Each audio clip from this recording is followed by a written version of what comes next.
الحمد للہ وکفا وسلام علی عباده الذین اصطفى اما بعد فاعوذ باللہ من الشیطان الرجیم بسم اللہ الرحمن الرحیم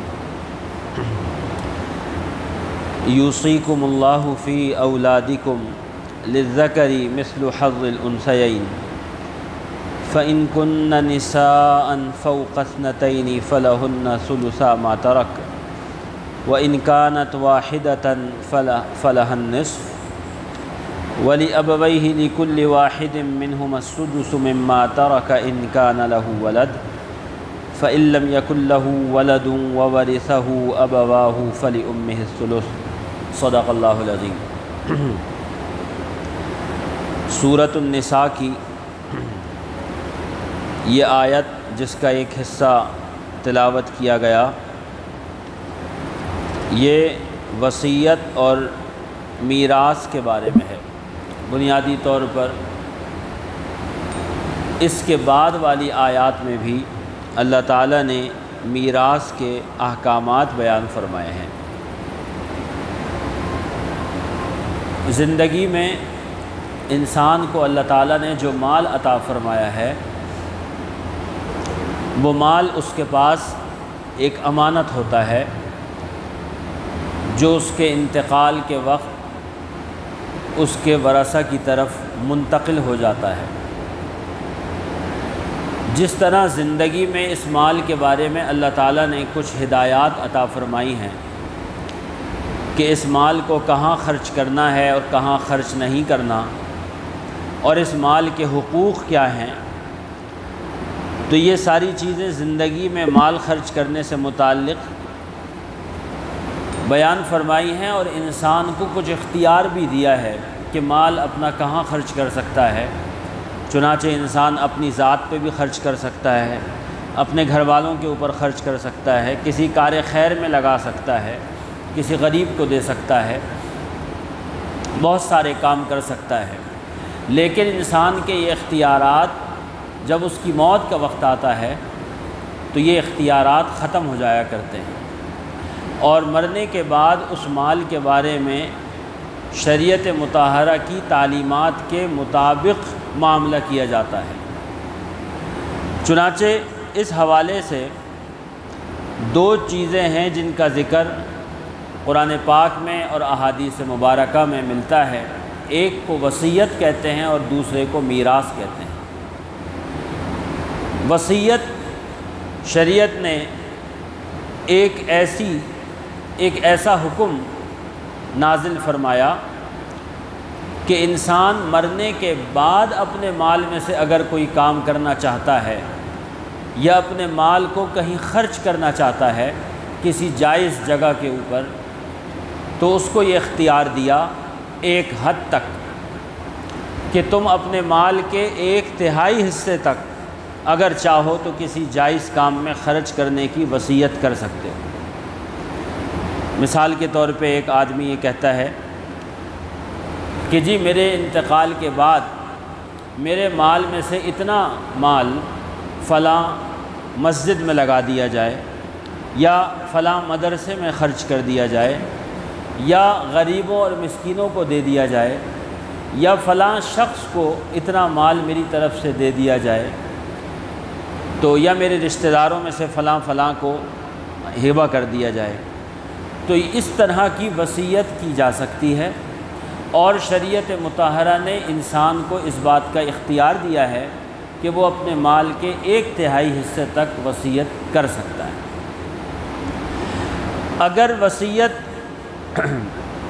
اگر انسان کے ذمے کچھ حقوق لازم ہو، جیسا کہ ہر آدمی اس کا کچھ لینا دینا، کچھ ادھاریاں، کچھ قرضے، کچھ مالی معاملات وہ چلتے رہتے ہیں، کچھ لوگوں کی ادائیگیاں باقی ہوتی ہیں، کچھ کاروباری معاملات ہوتے ہیں، کسی سے مال ادھار لیا ہوا ہوتا ہے،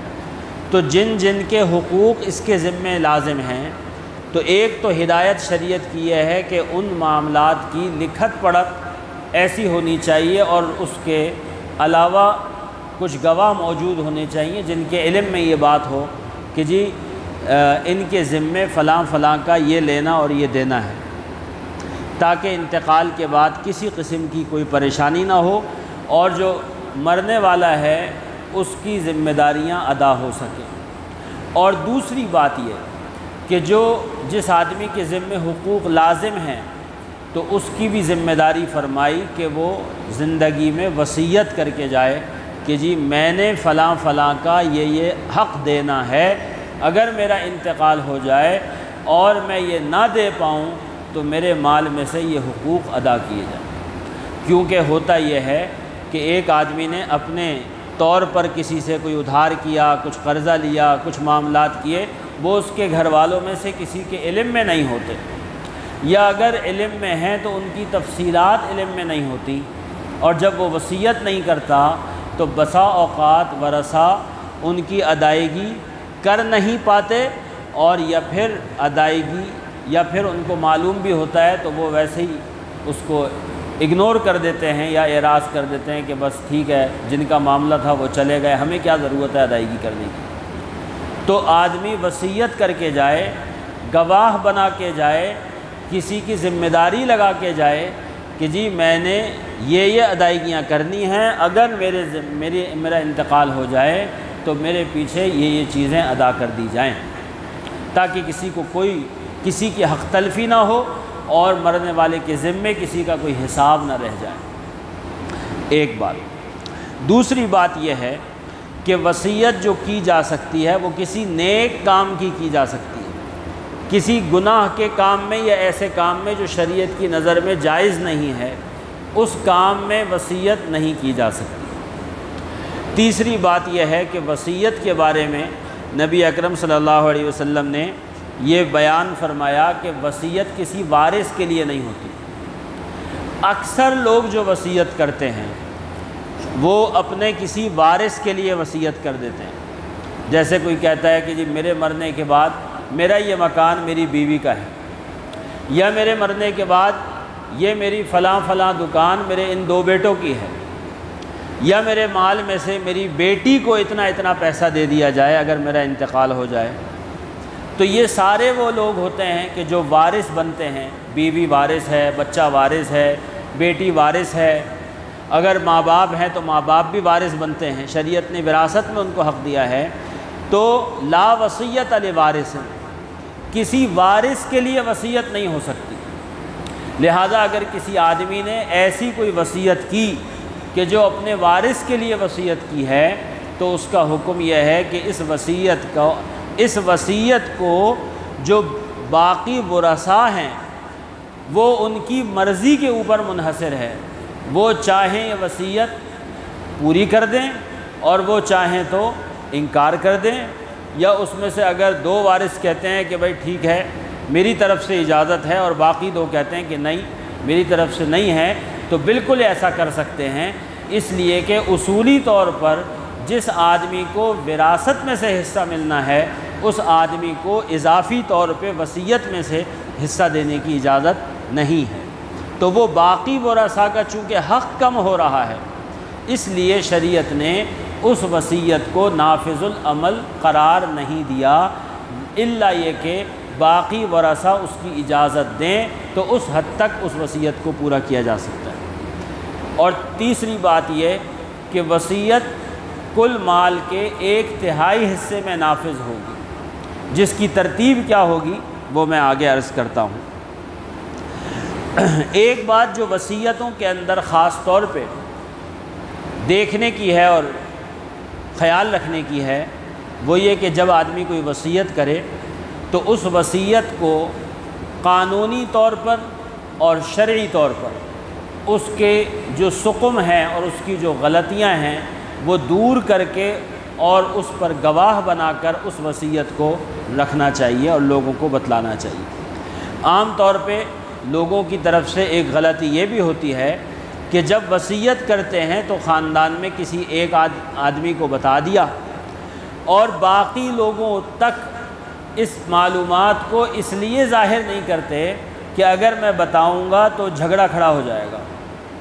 اس کی ایک وجہ تو یہ ہوتی ہے کہ کسی ایک وارث کے حق میں کوئی وصیت کر رہے ہوتے ہیں تو ان کو خطرہ یہ ہوتا ہے کہ باقی ورثاء کو پتہ چلے گا تو وہ کہیں گے کہ جی ہمارے ساتھ زیادتی ہو رہی ہے، آپ اس کو دے رہے ہیں، ہمیں تو آپ نے دیا نہیں۔ تو ایک تو بات یہ ہوتی ہے۔ تو اگر وارث کے حق میں وصیت کر رہے ہیں تو وہ تو میں نے عرض کر دیا کہ وہ تو ویلڈ ہی نہیں ہوتی، سوائے اس کے کہ دوسرے ورثہ اجازت دیں۔ دوسری بات یہ ہے کہ عام طور پہ جب وصیت کی جاتی ہے تو بہت کم لوگ ہوتے ہیں جو اس وصیت کے قانونی پہلوؤں کے اوپر کسی قانونی ماہر سے مشاورت کریں۔ چنانچہ وہ وصیت کر کے چلے جاتے ہیں، اور جب اس وصیت کے نافذ ہونے کا معاملہ آتا ہے، انتقال ہو جاتا ہے اور ورثاء اس وصیت کو لے کے جاتے ہیں، تو معلوم یہ ہوتا ہے کہ اس میں قانونی اعتبار سے کوئی خرابی ہے، جس کی وجہ سے اس کو پورا کرنا قانونی طور پہ مشکل ہے، لہذا معاملہ وہاں پھنس جاتا ہے۔ یا پھر ایسا معاملہ ہوتا ہے کہ بعض لوگ قانونی طور پہ اس وصیت کو بالکل درست کرا لیتے ہیں، لیکن شرعی طور پہ کسی دارالافتاء میں جا کے کسی مفتی صاحب کے پاس اس وصیت کو چیک نہیں کراتے، جس کی وجہ سے اس کے جو ضروری تقاضے ہوتے ہیں وہ پورے نہیں ہوتے۔ جب پورے نہیں ہوتے تو اس کے بعد ان کا سارا معاملہ جو ہے وہ ختم ہو جاتا ہے۔ مثال کے طور پہ ایک آدمی نے اپنے اس کے 3-4 وارث تھے، اور ان میں سے اس نے 2-3 بچوں کو اپنی زندگی میں کچھ گفٹ کر دیا، کسی کو دکان دے دی، کسی کو پلاٹ دے دیا، کسی کو فلیٹ دے دیا، اور سب کو الگ الگ کر دیا۔ اور جو ایک بچہ اس کے ساتھ رہتا تھا اس کے لیے اس نے وصیت کر دی کہ جی میرے انتقال کے بعد یہ فلاں جو فلیٹ ہے جس کے اندر میں رہتا ہوں تو یہ میرے اس بیٹے کا ہے۔ اور وہ اپنے طور پر مطمئن ہو گیا کہ میں نے سب کو 2-2 کروڑ روپے کا فلیٹ دیا ہے، اور یہ جو میرے ساتھ رہتا ہے اس کے نام پہ بھی میں نے 2 کروڑ روپے کا فلیٹ کر دیا ہے، چنانچہ اس کے حق میں وصیت بھی کر دی ہے، اس وصیت کو اسٹامپ پیپر کے اوپر بھی لکھوا دیا ہے، لہٰذا اب میں اطمینان سے مروں گا، کیونکہ میرے مرنے کے بعد میرے اس بچے کو یہ مل جائے گا، لہٰذا کسی کے ساتھ ناانصافی نہیں ہوگی۔ لیکن اگر آپ اس وصیت کے شرعی پہلو کو دیکھیں تو اس نے زندگی میں جن بچوں کو جائیدادیں دیں وہ تو گفٹ ہو گیا، وہ تو ہبہ ہو گیا، وہ اس کی ملکیت سے نکل گیا، وہ گفٹ ہو گیا، تو اس کا تو وراثت سے کوئی تعلق ہی نہیں ہے۔ لیکن جس بچے کے نام پہ اس نے وصیت کی، اس فلیٹ کی جس میں یہ خود رہتا ہے، تو ایک تو بات یہ کہ یہ وصیت ہو رہی ہے وارث کے لیے، تو جیسے ہی یہ معاملہ انتقال کے بعد پیش ہوگا تو فوراً اس کے بارے میں شریعت کا فتویٰ یہ آئے گا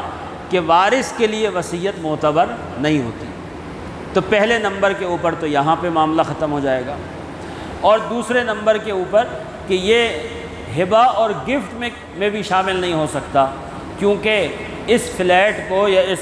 مکان کو انہوں نے آخر تک اپنے استعمال میں رکھا، اور بیٹے کی ملکیت اور بیٹے کے قبضے میں تو دیا ہی نہیں تھا، لہٰذا یہ گفٹ بھی نہیں تھا، اور وصیت اس لیے نہیں ہو سکتی کیونکہ وارث کے حق میں وصیت معتبر نہیں ہے، لہٰذا یہ جو بچہ ہے یہ ایسے ہی کھڑا رہ جائے گا۔ اور اس کے بارے میں شریعت کا حکم یہ ہے کہ باقی ورثہ اگر اجازت دیں گے تو یہ فلیٹ اس کو ملے گا، اگر ورثہ اجازت نہیں دیں گے تو یہ فلیٹ ترکے میں تقسیم ہوگا۔ تو اب یہ مرحوم سے غلطی یہ ہوئی کہ انہوں نے اپنی اس وصیت کو کسی مفتی صاحب کے پاس جا کے چیک نہیں کرایا اور اس کو ویلڈ نہیں کرایا، ورنہ اگر وہ جاتے تو ان کو پتہ چل جاتا کہ آپ کی اس وصیت پہ عمل نہیں ہو سکتا اور اس کے اندر یہ خرابی ہے۔ لہٰذا یہ معاملات اس معاملے کے اندر آخر میں کوئی نہ کوئی وارث آ کے پھنستا ہے، اور اس کے بعد اس کے ساتھ جب اس کو معلوم یہ ہوتا ہے کہ میرے ساتھ کوئی زیادتی ہو گئی ہے یا مجھے کچھ کم حصہ مل رہا ہے، تو پھر وہ اپنے حق کے لیے آواز لگاتا ہے، اور پھر وہ اس پہ اختلافات کھڑے ہوتے ہیں، اور خاندانوں میں جھگڑے کھڑے ہوتے ہیں، اور یہ معاملات کھڑے ہو جاتے ہیں۔ دوسرا ایک مسئلہ یہ ہوتا ہے کہ اس وصیت کو کسی وصیت پر کسی کو گواہ نہیں بنایا، اور کسی ایک بچے سے یا بیٹی سے کسی سے کہہ دیا۔ اب جب وہ معاملہ بیچ میں رکھتے ہیں کہ جی ابا جان نے یا اماں جان نے مجھ سے یہ بات کہی تھی، تو اس پہ ورثہ میں جھگڑا کھڑا ہو جاتا ہے کہ جی آپ یہ بات کیسے کہہ رہے ہیں، ہم سے تو کبھی نہیں کہا۔ اور آپ جو یہ بات کہہ رہے ہیں تو آپ تو اپنے فائدے کے لیے کہہ رہے ہیں، لہٰذا اب ورثہ میں جھگڑا ہو رہا ہے۔ اس کی وجہ کیا ہے کہ اس کو کہیں تحریر نہیں کیا گیا، اور تحریر کر کے اس کے اوپر گواہ نہیں بنائے گئے، لوگوں کو بتلایا نہیں گیا، تو یہ سارے معاملات آتے ہیں۔ تو شریعت نے وصیت کی تاکید، وصیت کا جو حکم فرمایا اس کا طریقہ کار بھی بتلایا ہے۔ شریعت میں اس کے سارے ضوابط اور اصول موجود ہیں، ان اصولوں کو سامنے رکھتے ہوئے وصیت کرنی چاہیے۔ اب اگلی بات کیا ہے کہ بعض لوگ اپنی زندگی میں اپنی جائیداد کو، اپنی وراثت کو تقسیم کرنا چاہتے ہیں۔ تو خوب یاد رکھیے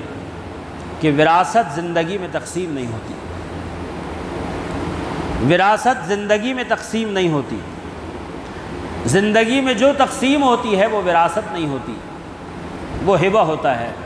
وہ گفٹ ہوتا ہے، وہ عطیہ ہوتا ہے۔ لہذا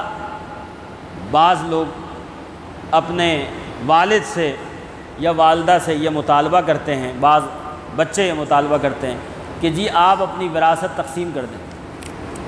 ابا آپ وراثت تقسیم کر دیں، مجھے میرا حصہ دے دیں، میں الگ ہو جاؤں۔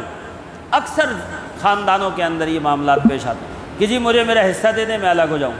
اور باپ بھی یہ کہتا ہے، جب اس کو کچھ دے دیتے ہیں تو کہتے ہیں کہ جی فلانے کو ہم نے حصہ دے دیا ہے، اس کا وراثت سے کوئی تعلق نہیں ہے، وراثت جو ہوگی وہ باقی ان دو بچوں کے اندر تقسیم ہوگی۔ تو یاد رکھیے گا، یہ ایک ایسی غلطی ہے جس کے اندر سب لوگ مبتلا ہو جاتے ہیں۔ وراثت کا زندگی سے کوئی تعلق نہیں ہے، لہٰذا زندگی میں جس کو جو دینا ہے وہ آپ کی مرضی ہے، اور جب آپ دے دیں گے تو وہ آپ کی ملکیت سے نکل جائے گا۔ وراثت وہ ہوتی ہے جو آدمی کے انتقال کے بعد ہوتی ہے، لہٰذا انتقال کے بعد جو مال ہوگا وہ سب ورثہ میں تقسیم ہوگا، بشمول اس وارث کے اور اس بچے کے جس کو آپ نے زندگی میں بھی دیا ہوگا۔ لہٰذا وراثت زندگی میں نہیں ہوتی۔ اس بنیاد پہ کسی اولاد کو اپنے ماں باپ سے یہ مطالبہ کرنے کا حق نہیں ہے کہ آپ ورثہ تقسیم کر دیجئے اور مجھے میرا حق دے دیجئے، کیونکہ اس کا حق تو ابھی آیا ہی نہیں ہے۔ مال میں حق تو جب ہوگا جب والد دنیا سے جائیں گے، ابھی تو اس کا حق ہی نہیں ہے۔ لہٰذا ورثہ زندگی میں تقسیم نہیں ہوتا۔ ہاں، اگر کوئی آدمی یہ چاہے کہ میں اپنا مال اپنی زندگی میں تقسیم کر دوں اور میرے انتقال کے بعد اس مال کے اوپر جھگڑے نہ ہوں، تو وہ ایسا کر سکتا ہے، بالکل کر سکتا ہے۔ اور اس کے بارے میں شریعت کی تعلیم یہ ہے کہ اپنی اولاد میں برابری کرنی چاہیے، کہ اپنی زندگی میں اپنی اولاد کو جو کچھ مال آپ دے رہے ہیں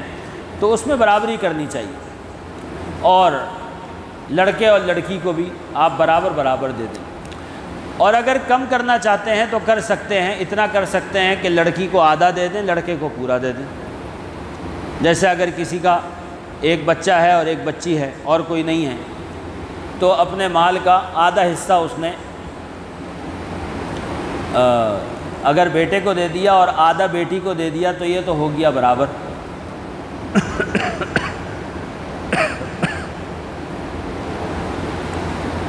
اور ورنہ دوسرا یہ بھی کر سکتا ہے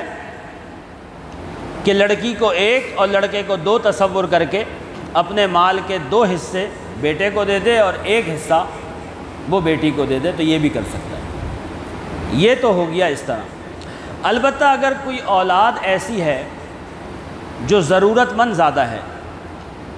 تو اس کو تھوڑا زیادہ دے سکتے ہیں۔ اگر کوئی اولاد ایسی ہے جو فرما بردار اور خدمت گزار زیادہ ہے باقی اولاد کے مقابلے میں، تو اس کو زیادہ دے سکتے ہیں۔ اگر کوئی اولاد ایسی ہے جو کہ نیک اور متقی زیادہ ہے تو اس کو زیادہ دے سکتے ہیں۔ تو اس طرح کی کسی وجہ کی بنا پہ تھوڑا بہت اوپر نیچے کیا جا سکتا ہے، اس میں کوئی حرج نہیں ہے۔ یہ زندگی کے اندر تقسیم کی بات ہے۔ لیکن جب انتقال ہو جائے گا کسی کا، تو انتقال کے بعد اس مال کی ترتیب یہ ہے جس کی طرف میں نے اشارہ کیا تھا کہ شریعت نے انتقال ہونے کے بعد اس مال میں 4 حقوق رکھے ہیں۔ پہلا حق یہ ہے کہ مرحوم کے کفن اور دفن کے تجہیز و تکفین کے جو جائز اخراجات ہیں وہ اس طریقے سے سب سے پہلے نکالے جائیں گے، کیونکہ انسان کے اپنے مال میں سے اس کے کفن دفن کے اخراجات نکالے جاتے ہیں۔ البتہ اگر عورت ہے اور اس کا شوہر موجود ہے تو اس کے کفن دفن کے اخراجات شوہر کے ذمہ ہوتے ہیں۔ تو آدمی کے مال میں سے کفن دفن کے اخراجات نکالے جائیں گے، لیکن صرف جائز حد تک۔ باقی جو رسومات ہوتی ہیں اور کھانے کھلائے جاتے ہیں اور تیجے اور 40ویں ہوتے ہیں، تو یہ سارے اس میں شامل نہیں ہیں، جائز اخراجات کی بات ہوگی۔ دوسرے نمبر کے اوپر یہ معلوم کریں گے کہ اس مال کے اندر کس کس آدمی کے قرضے لازم ہیں، کس کس کی ادائیگیاں لازم ہیں، تو وہ حساب نکال کے وہ ادائیگیاں کی جائیں گی۔ جب ساری ادائیگیاں ہو جائیں گی تو اس کے بعد تیسرے نمبر کے اوپر حق یہ ہے کہ جناب مرحوم نے کوئی وصیت کی تھی، اگر وصیت کی تھی اور وارث کے علاوہ کسی کے لیے کی تھی جائز وصیت، تو اب جو مال بچا ہے اس مال کے 1/3 حصے کی حد تک اس وصیت پہ عمل کیا جا سکتا ہے۔ اگر 1/3 سے زیادہ کی وصیت بن رہی ہوگی تو پھر اس وصیت پر عمل نہیں کیا جائے گا، یعنی کہ 1/3 کی حد تک تو کیا جائے گا، اس سے زیادہ کے اوپر ورثہ کی ذمہ داری نہیں ہے، وہ چاہیں تو کر دیں چاہیں تو نہ کریں۔ مثال کے طور پہ ایک آدمی کے کفن دفن کے اخراجات، قرضوں کی ادائیگی اور سارا کچھ کرنے کے بعد جو اس کی کل ترکہ بنا وہ 3 کروڑ روپے بنا، اور اس نے وصیت کر رکھی ہے کہ میرے مال میں سے 1.5 کروڑ روپے فلاں مسجد کے اندر لگا دیے جائیں، تو اب اس کا 1/3 حصہ تو 1 کروڑ روپے بن رہا ہے، لیکن وصیت اس سے آگے جا رہی ہے، 1.5 کروڑ تک کی ہو رہی ہے، تو وصیت لازم ہوگی 1 کروڑ تک۔ 50 لاکھ روپے ورثہ کی ثواب دید ہے، وہ چاہیں تو کر دیں اور وہ چاہیں تو نہ کریں، پھر جو اپنی حصے کی حد تک چاہے تو کرے گا اور جو چاہے تو نہ کرے، کوئی مسئلہ نہیں۔ تو یہ مال ورثہ میں اب یہ جو آخری کیا ہوگا کہ یہ جو باقی مال ہے اب یہ ورثہ میں تقسیم ہوگا، اور ورثہ میں جو تقسیم ہوگا وہ تقسیم شریعت کے اصولوں کے مطابق ہوگا، آپ کے لکھے ہوئے کے مطابق نہیں ہوگا، شریعت کے اصولوں کے مطابق ہوگا، جو شریعت نے اصول طے کر رکھے ہیں اس کے مطابق ہوگا۔ لہذا شریعت کے اصولوں کو ضرور سامنے رکھنا چاہیے۔ پھر ایک بات اس کے اندر یہ ہوتی ہے کہ بعض لوگ یہ سوال کرتے ہیں اور بعض لوگوں کے ذہن میں یہ ہوتا ہے کہ جی میں اپنی زندگی کے اندر میرے پاس جو مال ہے وہ میرے استعمال میں رہے، اور میرے مرنے کے بعد یہ مال کسی نیک کام میں لگ جائے، کسی کار خیر میں خرچ ہو جائے، ورثہ کو بے شک نہ ملے یا ورثہ کو تھوڑا بہت مل جائے بس۔ تو یاد رکھیے گا کہ اگر ورثہ آپ کے ضرورت مند ہیں تو اپنے مال کو اس طرح سے خرچ کرنے کی وصیت نہیں کرنی چاہیے کہ جو ورثہ کا حق اس سے ختم ہو جائے۔ اسی لیے شریعت نے 1/3 حد تک کی قید لگا دی ہے، کیونکہ ایک صحابی رضی اللہ عنہ حضرت سعد بیمار ہو گئے، اللہ کے نبی صلی اللہ علیہ وسلم ان کی عیادت کے لیے تشریف لے گئے، تو حضرت سعد بہت سخت بیمار تھے، تو کہنے لگے کہ یا رسول اللہ میں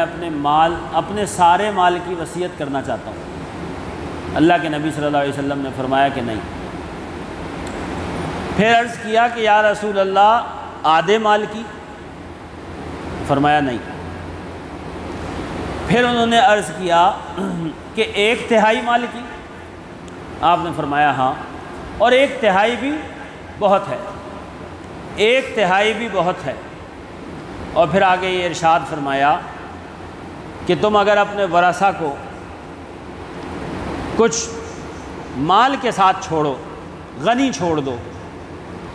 یہ بہتر ہے اس بات سے کہ وہ تنگ دست ہوں اور ان کے ہاتھ میں جو ہے وہ پیسے نہ ہوں اور لوگ ان کو محتاج سمجھیں اور لوگ ان کی ضرورت کے لیے پھر ان کی مدد کریں، ان کے ہاتھوں میں پیسے رکھیں۔ یہ بہتر ہے کہ تم ان کو غنی چھوڑ دو، یہ بہتر ہے۔ لہذا تمہارے پاس اگر کچھ مال ہے اور ورثہ کی ضرورت ہے تو اپنے ورثہ کے لیے اپنے مال کو چھوڑ دینا چاہیے، اور اس کے بعد جو اضافی ہو تو پھر وہ کار خیر میں یا نیک کاموں میں خرچ کریں۔ اس لیے کہ شریعت کی سنہری تعلیمات میں سے ایک تعلیم یہ بھی ہے، فرمایا کہ تم اپنے گھر والوں کے اوپر جو خرچ کرتے ہو وہ بھی صدقہ ہے، حتیٰ کہ تم جو اپنی اولاد کے اوپر خرچ کرتے ہو، جو تمہاری ذمہ داری بھی ہے، اپنی بیوی پہ خرچ کرتے ہو تو یہ بھی صدقہ ہے۔ حتیٰ کہ اللہ کے نبی صلی اللہ علیہ وسلم نے مثال دے کے یہ فرمایا کہ حتی اللقمۃ التی، کہ حتیٰ کہ وہ لقمہ کہ جو تم اٹھا کے اپنی بیوی کے منہ میں رکھتے ہو وہ بھی صدقہ ہے۔ تو صدقے کے لیے باہر کہاں ڈھونڈ رہے ہو؟ صدقہ تمہارے گھر میں موجود ہے۔ تو لوگ بہت سے اپنے گھر میں چھوڑ کے باہر صدقے کی تلاش کرتے ہیں، صدقہ تو تمہارے گھر میں موجود ہے۔ لہٰذا اپنے ورثاء کا خیال کرنا چاہیے۔ ایک بات جو وراثت کے اندر ہوتی ہے کہ بہت سے لوگ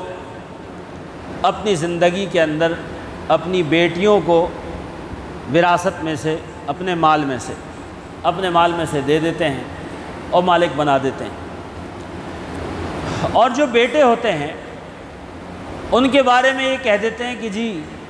یہ جو کاروبار ہے یہ بیٹوں کا ہے، یہ جو دکان ہے یہ بیٹوں کی ہے، اور بیٹیوں کو تو میں نے دے دیا ہے۔ یہ اکثر یہ معاملہ پیش آتا ہے، لیکن ہوتا یہ ہے کہ جو کاروبار ہے یا دکان ہے وہ بیٹوں کی ملکیت میں، ان کے قبضے میں الگ الگ کر کے نہیں دی جاتی،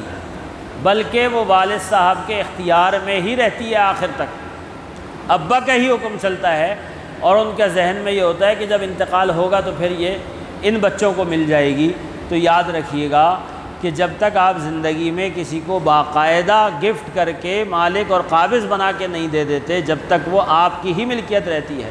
اور انتقال کے بعد پھر وہ ورثہ بن جائے گا جس میں سے بیٹیوں کو، بیٹوں کو، سب کو ملے گا۔ اور یہ جو بچے یہاں بیٹھے ہوئے ہیں پھر یہ باقی ورثاء سے جھگڑ رہے ہوں گے کہ جی ابا نے تو یہ کہہ دیا تھا، اور باقی ورثاء جا کے دارالفتہ میں سوال جمع کرائیں گے اور وہ یہ کہیں گے کہ ایسے ایسے معاملہ پیش آیا تھا، اور ان کو جواب یہی ملے گا کہ چونکہ ابا جان نے بیٹوں کو مالک اور قابض بنا کے دکان نہیں دی تھی، لہٰذا وہ دکان ترکہ ہے اور ورثہ ہے، وہ سب کے تقسیم ہوگی۔ تو ظلم کس نے کیا یا زیادتی کس نے کی؟ وہ جانے والے نے اپنے ساتھ کی کہ اس نے اپنی اولاد کے درمیان صحیح طریقے سے تقسیم نہیں کی، اور اس کی وجہ کیا ہے کہ شریعت کے احکامات سے ناواقفیت ہے۔ شریعت نے احکامات واضح کر کے بتلائے ہیں، ہم ہی معلوم نہ کریں اور اس کو فالو نہ کریں تو پھر اس کا قصور ہمارے ساتھ ہے، پھر شریعت کے اوپر کیا الزام دینا ہے۔ اسی طرح سے ایسا ہوتا ہے کہ بعض لوگ یہ کہتے ہیں کہ جی میرا فلاں بیٹا تو بڑا نافرمان ہے اور میں نے اس کو اپنی وراثت سے عاق کر دیا ہے۔ اخباروں میں اشتہار چھپتے ہیں، عاق نامہ، کہ میں اعلان کرتا ہوں کہ فلاں میرا بیٹا انتہائی نافرمان ہے اور یہ ہے اور وہ ہے، اور میں نے اس کو اپنی وراثت سے عاق کر دیا ہے، میرا اس سے کوئی تعلق نہیں ہے، کوئی لینا دینا نہیں ہے، آج سے میرا وہ وارث نہیں ہے۔ حتیٰ کہ یہ بھی کہہ دیتے ہیں کہ اس کو میرے جنازے پہ بھی آنے نہیں دینا، میری شکل نہ دیکھے۔ یاد رکھیے گا ان ساری باتوں سے اور ان لمبے چوڑے اسٹامپ پیپر سے رتی برابر اثر نہیں پڑتا وراثت کے اوپر۔ زندگی میں اگر کسی نے اپنے ماں باپ کے ساتھ اچھا سلوک نہیں کیا تو وہ جانے اس کی دنیا اور آخرت میں جو معاملہ ہوگا اس کے ساتھ وہ ہوگا، لیکن وراثت کا تعلق رشتے کی بنیاد کے اوپر ہے، اور رشتہ ایک ایسی چیز ہے جو آپ ختم نہیں کر سکتے۔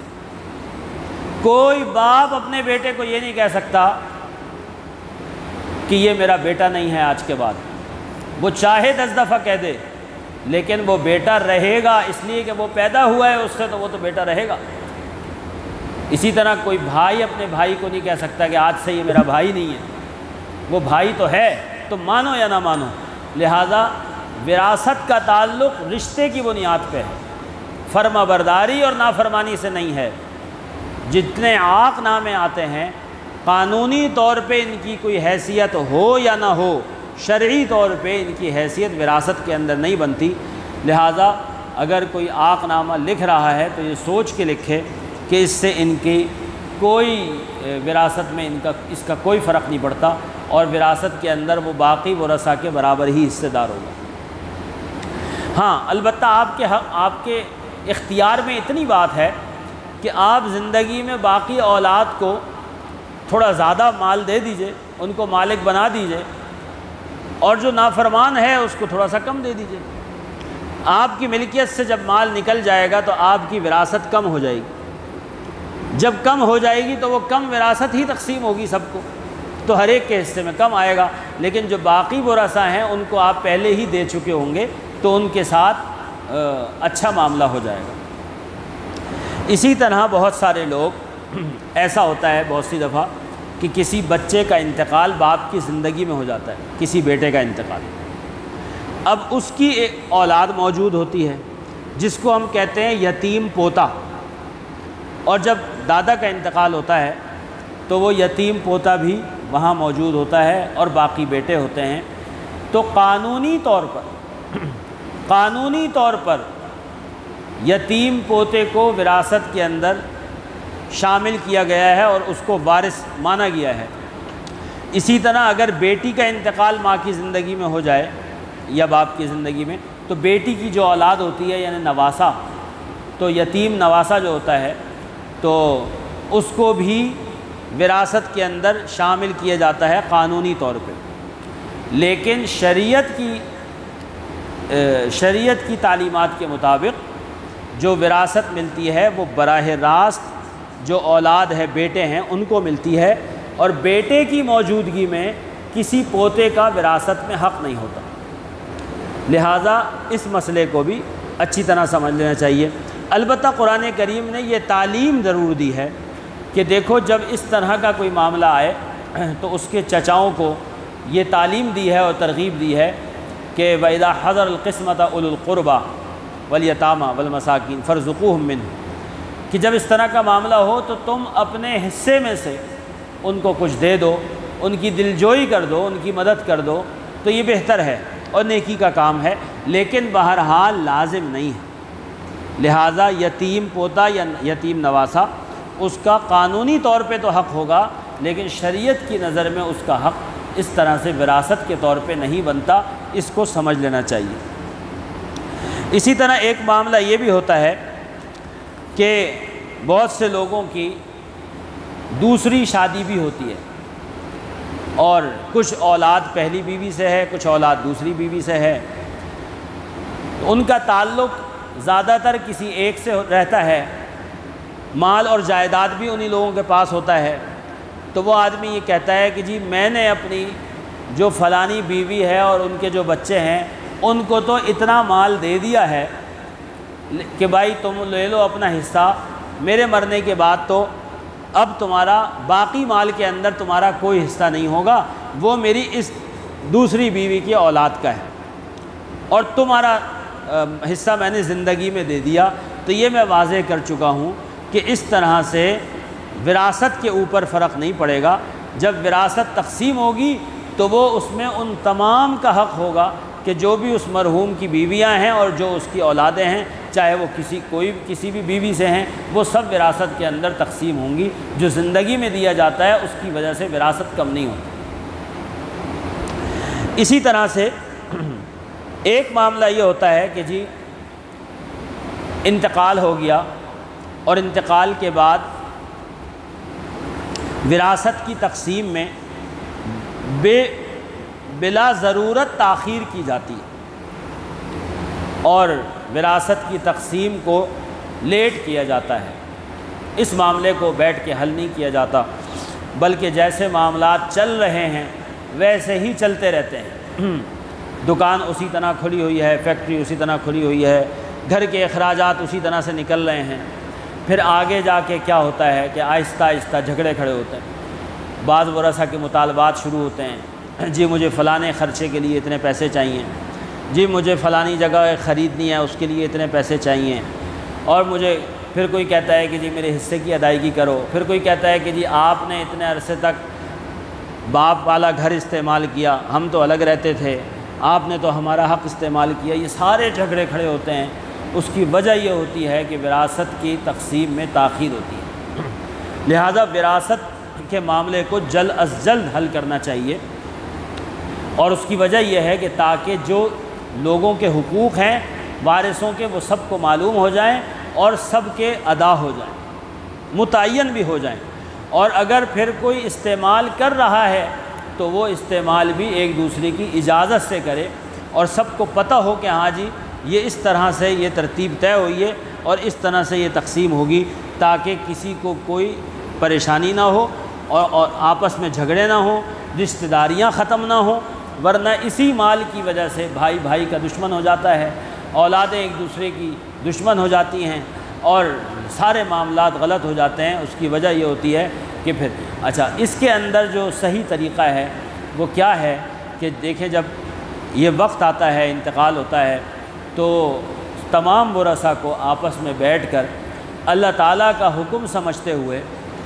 اپنی تمام صورتحال کو کسی تحریری شکل میں لکھ لینا چاہیے، اور اس پہ تمام ورثاء کو اتفاق کر لینا چاہیے کہ ہاں جی ہمارے جو معاملات ہیں وہ یہ ہیں، اور ہمارے سوالات بھی یہ ہیں کہ ابا نے زندگی میں فلانے کو یہ دیا تھا، وصیت یہ کی تھی، مال اتنا ہے اور فلاں فلاں شکل کے اندر موجود ہے، ورثاء یہ ہیں، اب ہمارے درمیان شریعت کا حکم کیا ہے، شریعت کے احکامات کیا ہیں، وہ ہمیں بتلا دیے جائیں۔ یہ تمام ورثاء متفقہ طور پہ یہ سوال لکھیں، سوال کے اوپر دستخط کریں، اور کسی مستند دارالافتاء میں جا کے جمع کرائیں اور اس کا تحریری جواب حاصل کریں، اور اس تحریری جواب کے اوپر سارے لوگ عمل کریں، تب جا کے آپ کی وراثت کا مسئلہ حل ہو سکتا ہے۔ ورنہ تقریباً جتنے کیسز دارالافتاؤں میں وراثت کے آتے ہیں وہ کیسز اس طرح کے ہوتے ہیں کہ ایک وارث سوال کرنے کے لیے آتا ہے اور باقی جو دوسرے ورثاء ہیں وہ اپنی جگہ لڑائی کر کے بیٹھے ہوئے ہوتے ہیں، آپس میں اختلافات ہوتے ہیں، تو یہ اکیلا جا کے سوال کر کے مسئلہ معلوم کرتا ہے، اور پھر سب کو اس کی فوٹو کاپیاں بھیجتا ہے کہ دیکھ لو یہ سوال کا جواب آ گیا، تمہارے اوپر اتنا حق بنتا ہے، تم نہیں دو گے تو دیندار ہوگے، اور آخرت میں اور دنیا کے اندر بھی تمہارے ساتھ یہ اللہ کا سزا کے اندر گرفتار ہو گئے۔ تو اس سے مسائل حل نہیں ہوتے، مسائل حل ہوتے ہیں جب متفقہ طور پہ سوال لکھا جاتا ہے، اور یہ جب ہوتا ہے جب انتقال کے بعد جلد از جلد یہ معاملہ کر لیا جائے۔ اگر دیر کرتے ہیں تو پھر ہر ایک کی اپنی باتیں بیچ میں شروع ہو جاتی ہیں، اور پھر وہ معاملات گمبھیر ہوتے چلے جاتے ہیں۔ چنانچہ ان معاملات کو لٹکانا نہیں چاہیے، جلد از جلد حل کرنا چاہیے۔ مجھے یاد آ رہا ہے کہ 2 سال پہلے کی بات ہے تقریباً، ہماری عدالت نے، سپریم کورٹ نے ایک وراثت کے مسئلے کا فیصلہ کیا 2018 کے اندر، اور وہ وراثت کا مقدمہ 100 سال پہلے عدالت کے اندر آیا تھا، کسی عدالت میں آیا تھا، اور وہاں سے وہ چلتے چلتے کوئی تقریباً 14-15 سال پہلے سپریم کورٹ پہنچا، تو وہاں پہ بھی اس کو 14-15 سال لگ گئے، اور 100 سال کے بعد اس مقدمے کا فیصلہ ہوا ہے کہ جس کے اندر کوئی 40-50 ورثاء تھے شروع کے اندر، اور آج ان ورثاء کی تعداد 1000 سے اوپر ہو چکی ہے۔ 100 سال میں 2 نسلیں تو کم سے کم گزر گئیں، زمین کہاں سے کہاں پہنچ گئی، اور سارے معاملات ہو گئے، اور 100 سال کے بعد سپریم کورٹ نے اس کا فیصلہ کیا، اور وہ فیصلہ پتہ ہے کیا تھا؟ وہ فیصلہ یہ تھا کہ زمین تمام وارثوں میں شریعت کے مطابق تقسیم کر دی جائے۔ تو یہ کام 100 سال پہلے کر لیتے، مولوی صاحب کے پاس جا کے وہ جو بتا رہے تھے اسی طرح شریعت کے مطابق تقسیم کر لیتے۔ تو اسی طرح سے ایک وارث کے بجائے کئی وارث قبروں میں چلے گئے ایک آدمی کے بجائے، اور یہ معاملہ جو ہے وہ اس طرح لٹکتا ہے، نسلیں خراب ہو جاتی ہیں۔ اللہ تعالی ہم سب کو عمل کی توفیق عطا فرمائے۔ دعا بھی فرمائیے، اور ابھی ہمارے کراچی کے تبلیغ کے بزرگ اور ہمارے مدرسہ عثمانیہ کراچی کے محتمم جناب بھائی یامین صاحب وہ علیل تھے اور مدینہ منورہ کے اسپتال میں داخل تھے، آج صبح ان کا انتقال ہو گیا، تو ان کے لیے بھی دعا فرمائیں۔ بڑا صدمہ ہے، خصوصاً دیندار لوگوں کا دنیا سے جانا، اللہ والوں کا دنیا سے جانا، یہ بڑا صدمے کا باعث ہوتا ہے، اور اللہ تعالیٰ ان کی کمی کو پورا فرمائے اور ان کے پسماندگان کو صبر جمیل عطا فرمائے۔ اللہم لک الحمد کما انت اہلہ ولک الشکر کما انت اہلہ وصلی علی محمد کما انت اہلہ۔ اے اللہ ہم سے راضی ہو جا، اے اللہ ہمارے گناہوں کو معاف فرما، اے اللہ غلطیوں کو معاف فرما، مولا کریم ہم سے راضی ہو جا، اے اللہ جو کچھ پڑھا گیا سنا گیا اس کو قبول فرما، اے اللہ اپنی رضا عالی کے لیے ہم کو کام کرنے کی توفیق عطا فرما، اے اللہ ہمارے بزرگ بھائی یامین صاحب، اے اللہ ان کی کامل مغفرت فرما، اے اللہ ان کی قبر کو جنت کا باغ بنا، اے اللہ ان کو کروٹ کروٹ جنت نصیب فرما، ان کے تمام نیک اعمال کو قبول فرما، اے اللہ ان کی غلطیوں سے درگزر فرما، اے اللہ ان کے پسماندگان کو صبر جمیل عطا فرما، مولا کریم ہم سے بھی راضی ہو جا، اے اللہ ہم کو بھی آخرت کی تیاری کی توفیق نصیب فرما۔